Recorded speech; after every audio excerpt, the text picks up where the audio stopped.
hökumətin və demokrat firqəsinin böyük müvəffəqiyyətləri İranın başqa xalqlarının da ürəklərində azadlıq arzularını alovlandırdı. 1946-cı ildə dost Kürd xalqının nümayəndələri Təbrizə gəldilər.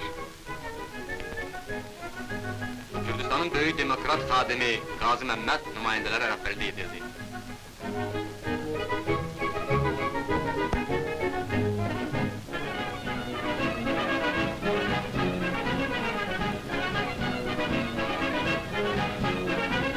Qazi Məmməd, İran-Azərbaycanı ilə qarşılıqlı yardım və dostluq müahidənaməsini bağladıqdan sonra öz vətənində demokratik dəyişikliklər etmək üçün Kürdistana qayıtdı.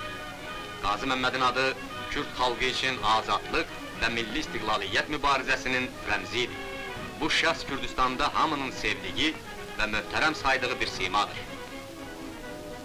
Qazi ilə görüş, böyük, qüdrətli xalq nümayişinə çevrildi.